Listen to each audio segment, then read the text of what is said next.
I am never going back to Canada, and here's why.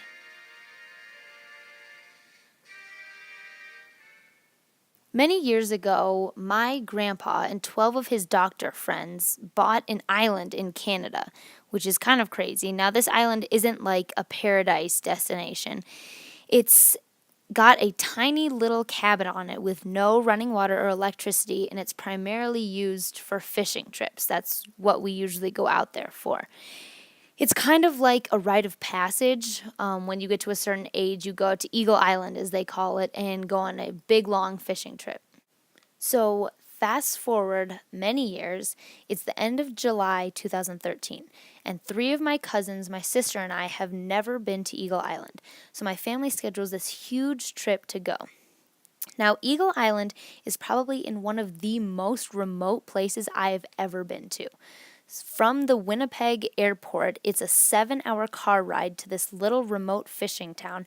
And then from that weird fishing town, it's another 2-hour boat ride to actually get to the island. Now, our trip was about a week long, and it was a really fun trip. We fished and we got eaten alive by mosquitoes and we played poker all night. But this story gets very interesting once we leave Eagle Island. So on our last day, we wake up at literally the crack of dawn because we have to try and make this crazy trip back to Winnipeg in order to make a 2:30 flight to Denver. So we get through the boat ride, we get almost through the car ride, and we were mapping the ride to the Winnipeg airport on my dad's Samsung Galaxy. Now, this was the first Samsung Galaxy phone, and if you don't know, these phones are crap, and they just stopped working.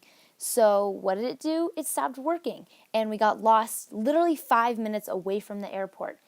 And so my dad is furious. He's driving like a madman. He was driving literally like Vin Diesel in Fast and Furious. I thought I was going to die in that car. So that was an interesting time. So we finally make it to the airport, and we are flying United, and everybody knows how that goes. That's also a huge pain in the butt. So we get to the United kiosk, and this way too chipper United kiosk lady is like, "Oh, how are you doing?" We're like, "Oh, we're fine. Like, we need to get on our flight now."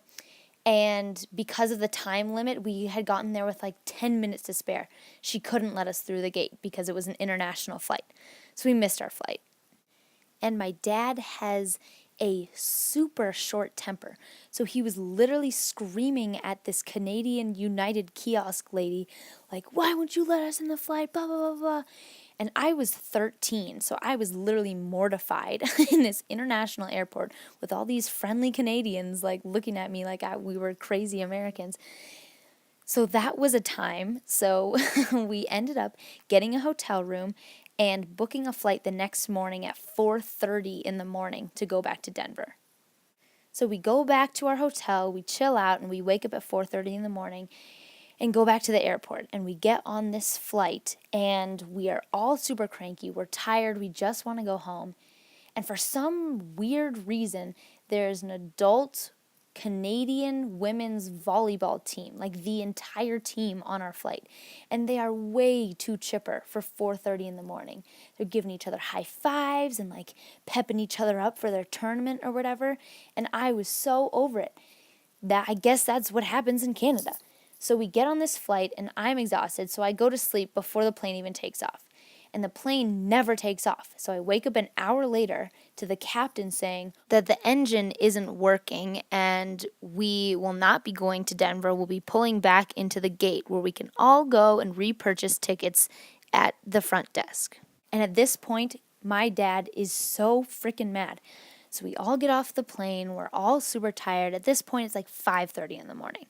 So we go back to the really super cheery United kiosk lady and try and book another flight. But my extremely fashionable dad had been using this fanny pack to carry all of our credit cards, passports, IDs, money, anything. He was using this fanny pack to carry all that important stuff, and he forgot it on the plane.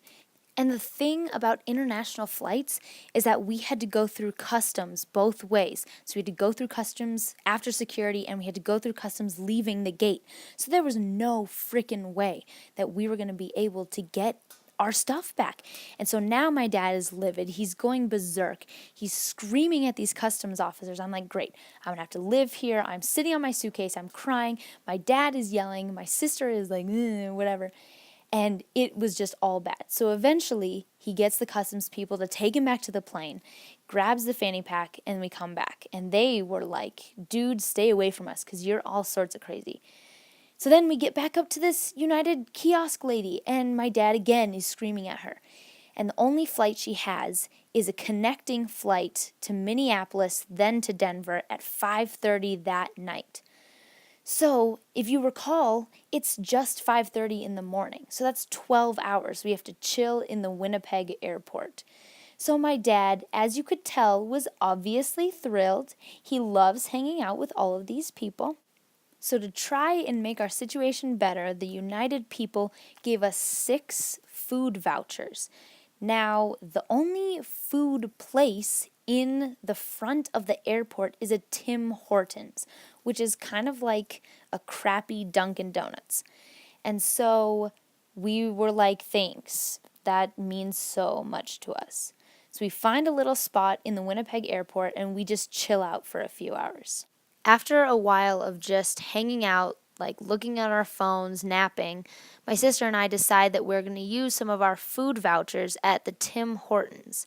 Now, the thing about Canada is they have a very distorted and unparalleled understanding of what a donut is compared to people in the US. So trying to get the Tim Hortons clerk to actually give you a donut is like one of the hardest tasks you'll ever encounter.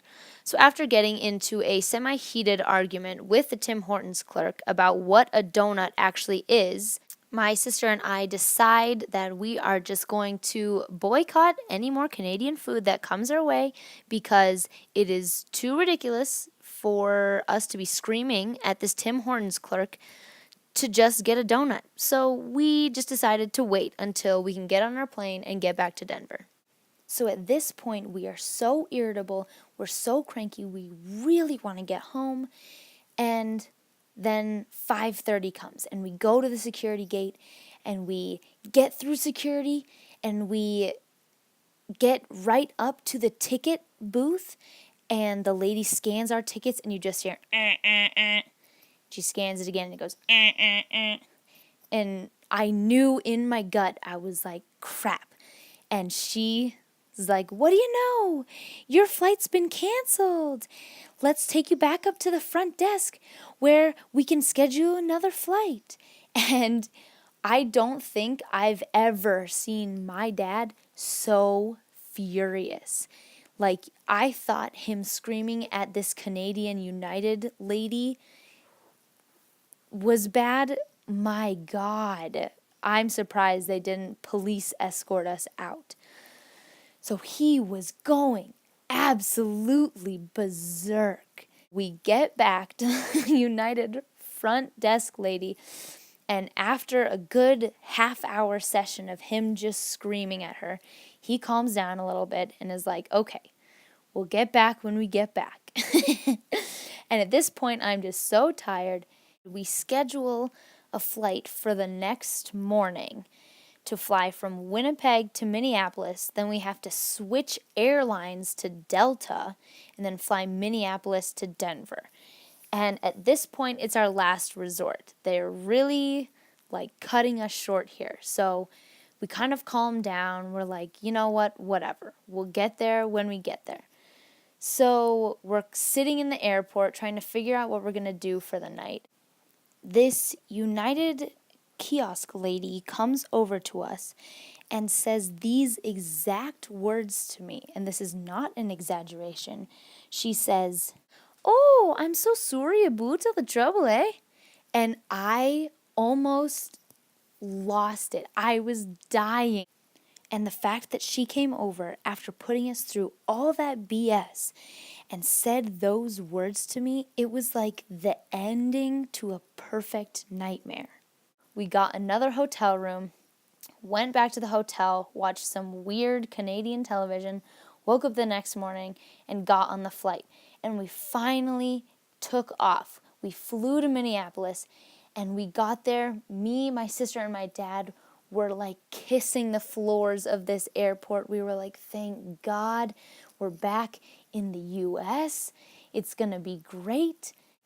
We catch our connecting flight to Denver, and we finally make it back.